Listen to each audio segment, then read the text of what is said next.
ಗುರುವಾರ ವಿಧಾನ ಪರಿಷತ್ನ 7 ಸ್ಥಾನಗಳಿಗೆ ಚುನಾವಣೆ ನಡೆಯಲಿದೆ.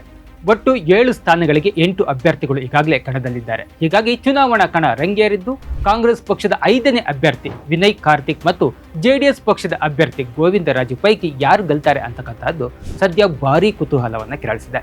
ಬಿಜೆಪಿ ಉಚ್ಚಾಟಿತ ಶಾಸಕರಾದ ಬಸವನಗೌಡ ಪಾಟೀಲ್ ಯತ್ನಾಳ್, ಎಸ್.ಟಿ. ಸೋಮಶೇಖರ್ ಹಾಗೂ ಶಿವರಾಮ್ ಹೆಬ್ಬಾರ್ ಅವರ ಮತಗಳು ಯಾರಿಗೆ ಅನ್ನೋದು ಈಗ ಚರ್ಚೆಗೆ ಕಾರಣ ಆಗಿದೆ.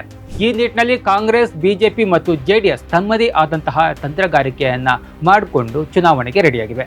ಇನ್ನು ಕಣದಲ್ಲಿ ಯಾರ್ಯಾರಿದ್ದಾರೆ ಅನ್ನೋದನ್ನ ನೋಡೋದಾದ್ರೆ ಕಾಂಗ್ರೆಸ್ ಅಭ್ಯರ್ಥಿಗಳಾಗಿ ಬಿ.ಕೆ. ಹರಿಪ್ರಸಾದ್, ತಿಪ್ಪಣ್ಣಪ್ಪ ಕಮಕನೂರ, ಸಿ.ಬಿ. ಮೋಹನ್, ಶಿವಣ್ಣ ಕಣದಲ್ಲಿದ್ದಾರೆ. 5ನೇ ಅಭ್ಯರ್ಥಿಯಾಗಿ ವಿನಯ್ ಕಾರ್ತಿಕ್ ಕೂಡ ಅಖಾಡದಲ್ಲಿದ್ದಾರೆ. ಅದೇ ರೀತಿಯಲ್ಲಿ ಬಿಜೆಪಿ ಅಭ್ಯರ್ಥಿಗಳಾಗಿ ಲಿಂಗರಾಜ್ ಪಾಟೀಲ್ ಹಾಗೂ ರಘು ಕೌಟಿಲ್ಯ ಅವರನ್ನ ಅಭ್ಯರ್ಥಿಯನ್ನಾಗಿ ಆಯ್ಕೆ ಮಾಡಲಾಗಿದೆ. ಇನ್ನು ಜೆಡಿಎಸ್ನಿಂದ ಗೋವಿಂದರಾಜು ಅವರು ಕೂಡ ಕಣದಲ್ಲಿದ್ದಾರೆ. ಇನ್ನು ಯಾವ್ಯಾವ ಪಕ್ಷದ ಬಲಾಬಲ ಹೇಗಿದೆ ಅನ್ನೋದನ್ನ ನೋಡೋದಾದ್ರೆ ಒಟ್ಟು ಶಾಸಕರ ಸಂಖ್ಯೆ ಇವತ್ತಿಗೆ 222. ಕಾಂಗ್ರೆಸ್ನಿಂದ 135 ಶಾಸಕರಿದ್ದರೆ ಬಿಜೆಪಿಯಿಂದ 62 ಜನ, ಜೆಡಿಎಸ್ನಿಂದ 18 ಜನ ಶಾಸಕರಿದ್ದಾರೆ.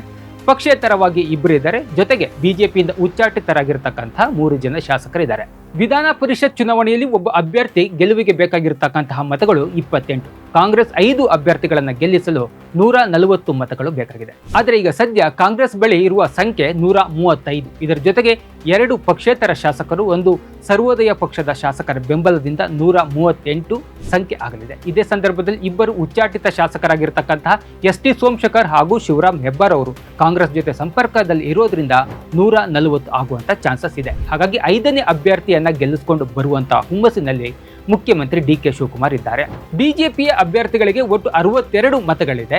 ತಲಾ 28 ಮತಗಳನ್ನು ಹಾಕಿದ್ರೂ ಕೂಡ 2 ಗೆಲುವು ಕೂಡ ನಿರಾಯಾಸವಾಗಿ ಸಿಗಲಿದೆ. ಬಿಜೆಪಿಗೆ ಬೇಕಾಗಿರತಕ್ಕಂಥದ್ದು 56 ಮತಗಳು. ಉಳಿದ ಹೆಚ್ಚುವರಿ ಮತಗಳನ್ನ ಜೆಡಿಎಸ್ ಅಭ್ಯರ್ಥಿಗೆ ಹಾಕಬಹುದು. ಜೆಡಿಎಸ್ನಲ್ಲಿ 18 ಶಾಸಕರು ಇದ್ದು ಬಿಜೆಪಿಯಿಂದ 6 ಮತಗಳು ಬಂದರೆ 24 ಮತಗಳಾಗುತ್ತೆ. ಆದರೆ 28 ಮತಗಳು ಗೆಲ್ಲೋದಕ್ಕೆ ಬೇಕಾಗಿರುವಂತಹದ್ದು.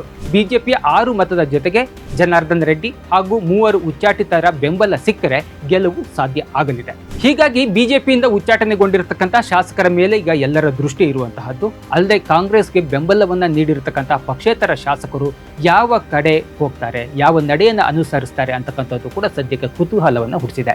ಅದರಲ್ಲೂ ಬಿಜೆಪಿಯಿಂದ ಉಚ್ಚಾಟನೆಗೊಂಡಂತಹ ಬಸವನಗೌಡ ಪಾಟೀಲ್ ಯತ್ನಾಳ್ ಅವರು ಯಾರಿಗೆ ಮತ ಹಾಕ್ತಾರೆ ಅಂತಕ್ಕಂಥ ಕುತೂಹಲ ಸದ್ಯಕ್ಕಿದೆ. ಎಕ್ಸ್ಕ್ಲೂಸಿವ್ ಪೊಲಿಟಿಕಲ್ ಅಪ್ಡೇಟ್ಸ್ಗಾಗಿ ನೋಡ್ತಾ ಇರಿ ಪೊಲಿಟಿಕಲ್ ಟಿವಿ.